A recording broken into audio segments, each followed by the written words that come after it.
తెలంగాణలో నదుల నీటి కేటాయింపులపై రాజకీయ రగడ కొనసాగుతోంది. తుంగభద్ర, కృష్ణా జలాల వాటాల వివాదం రాజకీయ పార్టీల మధ్య విమర్శల జోరును పెంచుతోంది. 3 రాష్ట్రాల మధ్య నీటి సమస్య పరిష్కారానికి అడుగులు పడుతున్నాయని కాంగ్రెస్ అంటుంటే ఏం సాధించారని బీఆర్ఎస్ ప్రశ్నిస్తోంది. ఇటు బీజేపీ కూడా 3 రాష్ట్రాల సీఎంల మీటింగ్లో కేంద్ర మంత్రి ఏం చెప్పారో బయటపెట్టాలని డిమాండ్ చేస్తోంది. తుంగభద్ర, కృష్ణా నదీ జలాల విషయంలో తెలంగాణ రాష్ట్ర ప్రభుత్వం ఇప్పటికే పలు ఆరోపణలు చేసింది.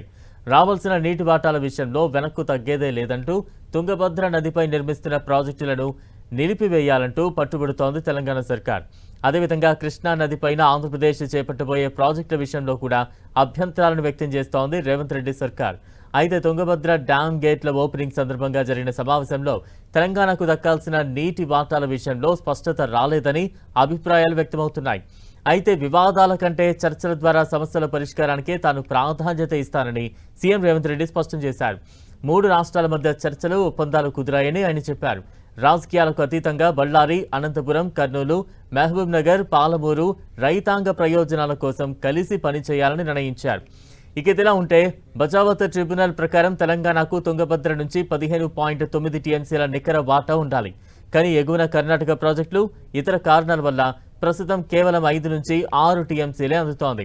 పూడిక సమస్య కూడా రాజోలిబండ డైవర్షన్ స్కీమ్ ఆనకట్ట వద్ద తెలంగాణ వైపు భారీగా పూడిక పేరుకుపోవడం వల్ల నీటి మళ్లింపు ఆగిపోతోంది.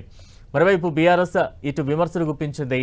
రాష్ట్రంలో ప్రధాన సమస్యల్లో ఏ ఒక్కటి పరిష్కారం కాలేదని బీఆర్ఎస్ ఆరోపిస్తోంది.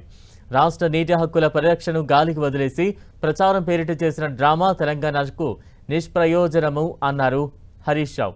కృష్ణా జలాల్లో రాష్ట్రానికి దక్కాల్సిన న్యాయమైన వాటా గురించి రేవంత్ రెడ్డి సమాధానం చెప్పాలని డిమాండ్ చేశారు. ఆర్డీఎస్ నీటి వాటా విషయంలో రాష్ట్రానికి జరుగుతున్న అన్యాయంపై రేవంత్ రెడ్డి ఏదైనా స్పష్టమైన హామీ సాధించారా?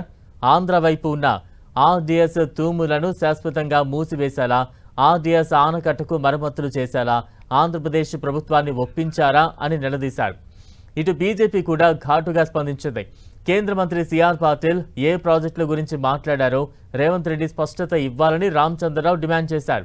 తెలంగాణకు తుంగభద్ర ఆర్డీఎస్ నుంచి 15.9 టీఎంసీలు రావాల్సి ఉండగా కేవలం 5 టీఎంసీలే చూపిస్తున్నారని అన్నారు. మనకు రావాల్సిన వాటా కంటే తక్కువకు కేసీఆర్ సంతకం పెట్టారని రామచంద్రరావు ఆరోపించారు. మొత్తంగా రాష్ట్రాల మధ్య వాటర్ వార్ కాస్త ఇప్పుడు పార్టీల మధ్య యుద్ధంగా మారింది. నీటి వాటాల హక్కులే కేంద్రంగా రాష్ట్రంలో ట్రయాంగిల్ ఫైట్ నడుస్తోంది.